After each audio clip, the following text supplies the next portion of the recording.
Bonjour. En avril, nous serons à la croisée des chemins. Il s'agira de décider de faire partie d'un collectif ou de décider de s'y opposer.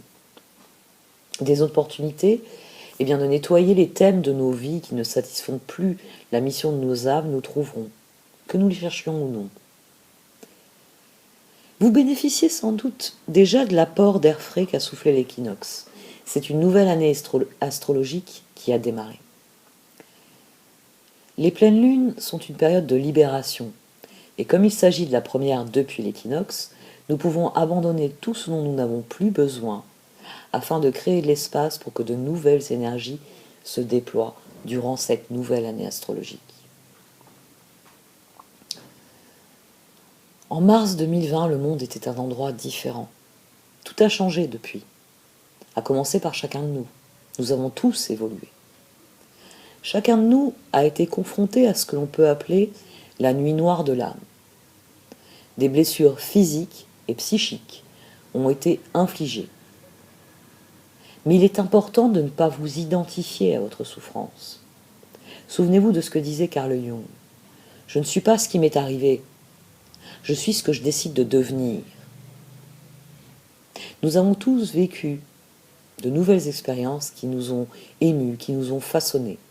Et cette pleine lune est l'occasion de nous libérer de ce dont nous n'avons plus besoin au sein de ces expériences. Elle vient nous aider à trouver un équilibre entre ce qui était autrefois et ce qui pourrait être dans l'avenir. Et donc la grâce et le discernement nécessaires pour savoir quand s'accrocher et quand lâcher prise.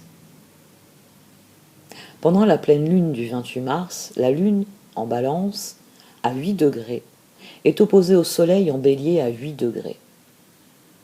Cet axe du zodiaque concerne le soi, bélier, et l'autre, balance. Il s'agit d'apprendre à faire des compromis, balance, tout en sachant quand affirmer nos désirs et nos besoins, bélier. Tout est question d'équilibre, tout est question de tempérance. C'est un sujet que je connais bien. Mes nœuds lunaires sont inversés par rapport à ceux de ma génération. Je suis née dans l'hémisphère sud. Mais je reconnais, tel un miroir chez les autres, la présence d'une nord en bélier qui incite à aller en balance, alors que chez moi, il s'agit d'aller en bélier.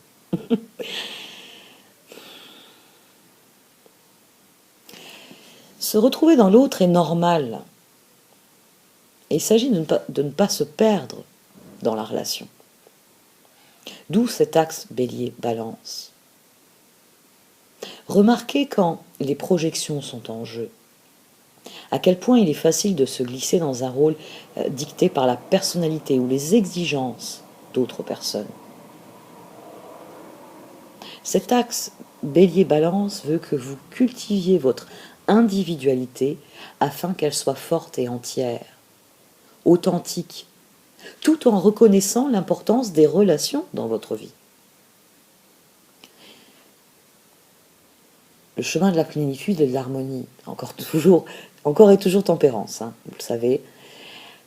Ce chemin vers la plénitude et l'harmonie n'est pas un voyage en solo. En fait, nous ne pouvons découvrir qui nous sommes que lorsque nous interagissons avec d'autres personnes. Nous apprenons sur nous-mêmes et sur le monde grâce à nos relations. L'autre est un miroir pour nous, et nous sommes un miroir pour lui.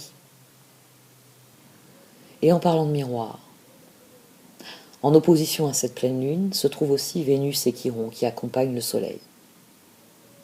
La pleine lune est aussi en trigone avec Mars en Gémeaux et Saturne en Verseau.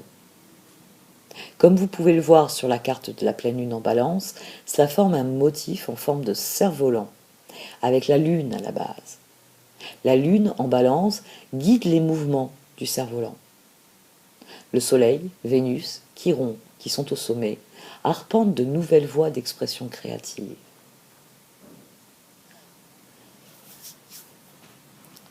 La balance, c'est le signe de l'autre. Avoir des relations avec d'autres personnes est une compétence vitale dans nos vies. En fait, d'un point de vue anthropologique, l'Homo sapiens a gagné le jeu de l'évolution grâce à sa capacité d'établir des relations sociales permettant une collaboration au sein des communautés humaines. Cependant, trop de concentration sur nos partenaires balance, et nous nous perdons au point de cesser de faire confiance à nos instincts, bélier. Car lorsque nous comptons trop sur les autres, nous développons des problèmes de dépendance. Cet axe bélier-balance préfigure la nécessité d'un équilibre sain entre moi et l'autre. La conjonction Soleil-Vénus-Chiron en bélier explore ce processus en nous encourageant à aller à la racine de nos blessures dans nos relations. D'ailleurs, parlons de Chiron. Chiron est un centaure, abandonné à sa naissance parce qu'il était cette créature mythique, mi-homme, mi-cheval. Par conséquent, la blessure primaire de Chiron est la blessure de rejet. Cette blessure de rejet, là encore, est une métaphore de la blessure identitaire de tout être humain. Quand le monde nous rejette en tant qu'individus simplement parce que nous sommes nous-mêmes. Dans la mythologie, Chiron est finalement adopté par Apollo, le soleil. Et il apprend de lui l'art de la guérison, de la prophétie et de l'astrologie. Ce qui rend Chiron mythique, c'est qu'il va combiner ses dons, que lui fait Apollo, à ceux de l'animal en lui, à son lien brut à la nature. Et c'est ce qui l'aide à devenir le plus grand guérisseur et enseignant de son temps. En fin de compte, c'est la double nature de Chiron qui lui a permis d'atteindre son plein potentiel. Son aspect mi-humain, mi-cheval, que sa mère avait initialement rejeté, est devenu la clé de son destin.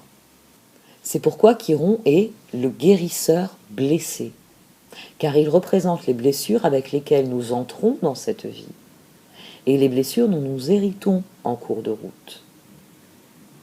Et ce sont ces blessures qui nous donnent de la force, de la sagesse, de la compassion, afin de nous élever vers une version plus vraie, plus authentique de nous-mêmes.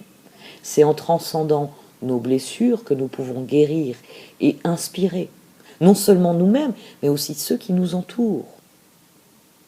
Chiron, en étant en conjonction avec le Soleil et Vénus, expose nos vulnérabilités, nous demandant de devenir plus authentiques en nous montrant tels que nous sommes, sans masque en l'occurrence. Car je vous rappelle que la vérité ne peut qu'être nue.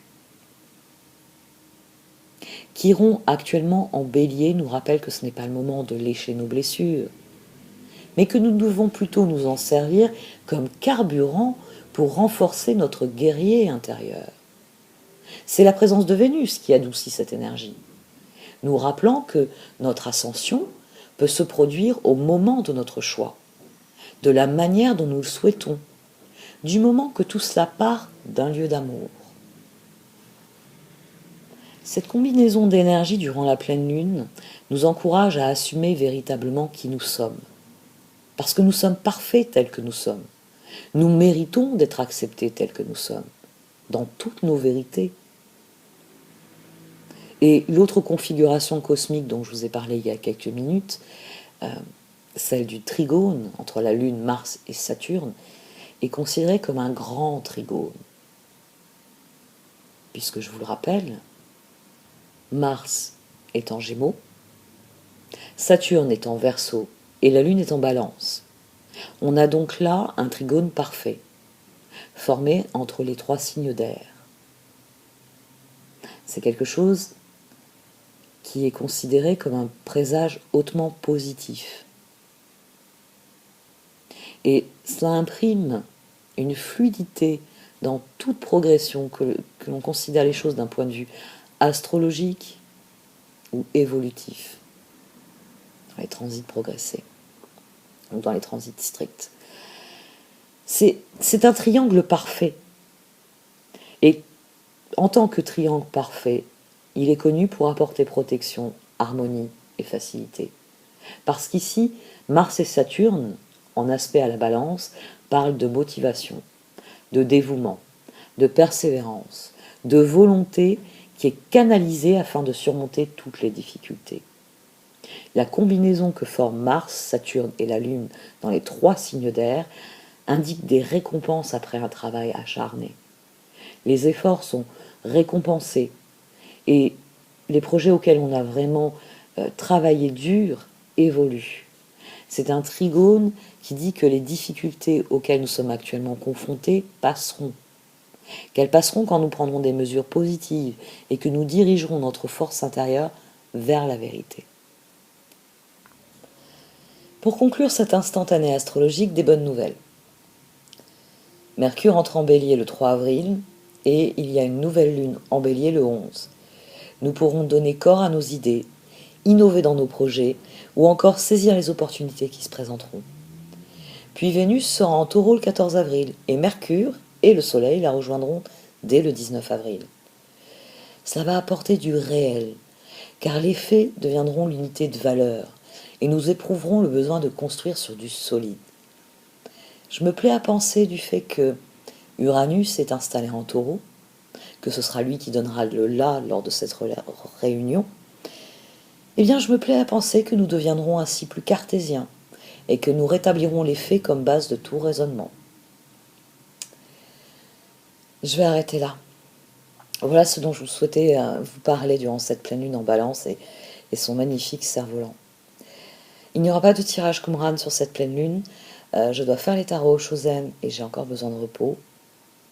Merci à vous de m'avoir écouté. Je suis très heureuse que les outils que je développe dans mes vidéos soient utiles. Donc vous pouvez soutenir mon travail, vous pouvez vous abonner, d'autant que j'ai des nouveaux projets en route. Ainsi vous serez sûr de ne pas les manquer. Vous pouvez aussi liker, commenter ou partager cette vidéo. Merci à vous. Au revoir.